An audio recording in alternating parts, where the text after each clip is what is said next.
Hoşdur. Türbə. Bu türbə deyil. Kameralı zatdır. Ha? Bu türbə oxşamır, poçta oxşur. Aynur'un babasının, babamın türbəsi. Allah rəhmət eylesin. Diyətə necə diyətə? Qəbrədir. Deyir, Aynur'un babasının türbəsidir. Bu Bu qəbridir. Aynur'un. Bax, oranı görürsünüz, məscid kimi yer var. Orada hə, o. Bu da onun yaşayışıdır. O özü bəhs edir ki, mən çox istəyirəm.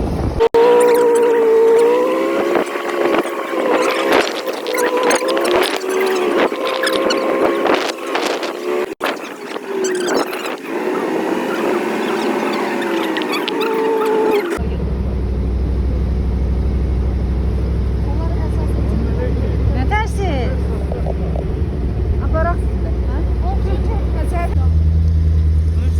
Bu kənddən 15 kilometr aralı. Ha. Bura Mistandır. Nə dedi? Mistandır bura.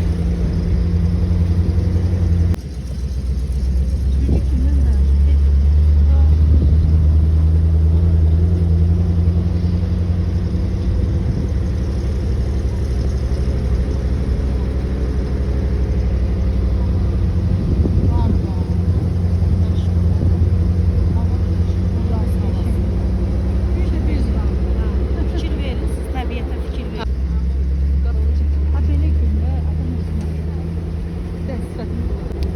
Gördüm, məktəb oxşuyur. Bax, məktəb oradır, bax. Gördüm, balacacaq.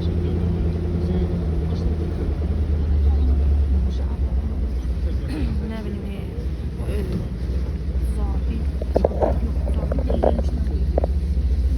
Instagram çəkə bilərəm. Bu da mağaza olur, selsabet. Bu da selsabet olur, mağaza oluşuyor. Bence pəncərələrindən.